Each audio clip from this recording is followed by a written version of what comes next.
ถึงเวลาแล้วพวกเจ้าถึงเวลาแล้วมาเก็บบักเพชรสิมันแล้วถ้าบ่มาเก็บนี่ก็นกมันสิมากินเด้อพวกเจ้าอันนี้มันบ่งามมันอยู่แดดแล้วลมมันก็พัดเอา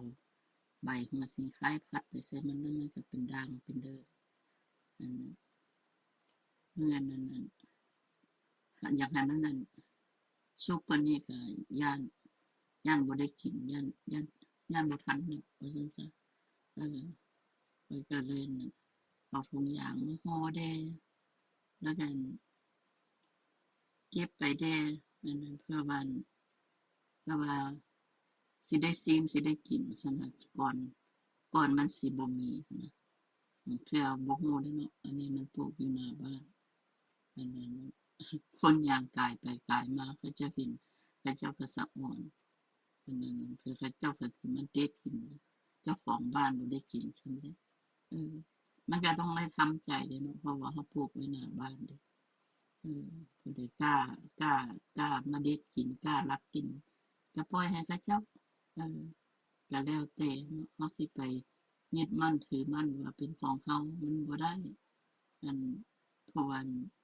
ตัวนี้เห็นว่ามันสุกได้แล้วมันหมดมันขึ้นไว้หาก็สิมาเห็นอยู่แหละถ้าเป็นจังซั่นก็โอ้ยบักหวานๆแม่นน่ะถ้าเป็นมันบ่มีหมดนะนั่นปลูกหยังเฮ็ดหยังคือกันเราสิไปยึดมั่นถือมั่นว่าเป็นของเรามันก็ทุกข์ใจเนาะเก็บมาได้21หน่วยเราเอามากินแบ่งเขาเจ้าอยากกินก็ให้เขาเจ้ากินไปแล้วก็แล้วก็ได้อยู่ได้กินพวกเจ้ามีเท่าใดก็หน่วยกินบ่ใหญ่อันนี้น้อยอันนั้นจะได้มาประมาณๆแซ่บอันหวานถ้ามันสุกดีๆมันจะบ่ซ้ำซิก็หวานแล้วแต่ว่าหมายถึงว่าถ้ามันสุกมันเหลืองแบบนี้มันสิหวานมันสิบ่หวานหลายๆกับหวานแบบที่ว่าหวานแซ่บหวานนัวเด้อพวกเจ้ามันก็สิบ่อยู่ได้ดอกน้อยนี่เราก็บ่ฮู้เอาเข้ามาล้างได้เก็บบักฮุงมานี่ก็แซ่บบักฮุงนี่ก็ได้พวกเจ้าอยู่ต้น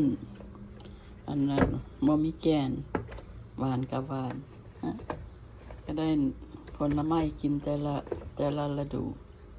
ได้กินหมากม่วงได้กินหมากกล้วยได้กินหมากมังกรได้กินหมากกระทันได้กินหมากเพชรเซมนหมากฮุงได้กินมาตลอดอยู่แบบนี้แหละปลูกกินเองพวกเจ้าค่อยโชคดีที่ว่าค่อยปลูกหยังก็ได้กินบางคนเขาเจ้าก็พยายามเขาจะปลูกเขาเจ้าก็ยังบ่ได้กินปลูกแล้วก็ตายค่อยก็บ่ฮู้แต่ความเอาใจใส่ของค่อยปลูกหยังค่อยก็ฮักปลูกหยังค่อยก็มักโคดน้ำบ่ระบาดบ่ปล่อยให้มันตายบ่ปล่อยให้มันบ่มีน้ำมันก็เลยได้กินได้อยู่ได้กินพวกเจ้าพอได้กินน้ำเพิ่นพวกเจ้าเอามากินหน่วยนึงละแซ่บมันหวานด้วยนัวนะพวกเจ้าอันนั้นตัวน้อยนี่นะตัวแบบนี้เอาสั้นๆตัวนี้ยี่ห้อนี้มันยี่ห้ออื่นมันสิบ่หวานหลายมันก็แซ่บอยู่แต่ว่ามันบ่หวานบ่หวานหลายหวานน้อยเดียวพอรู้สึกว่าสั้นๆอันนั้นก็ดีสำหรับพวกเบาหวานที่ว่ามักกินผลไม้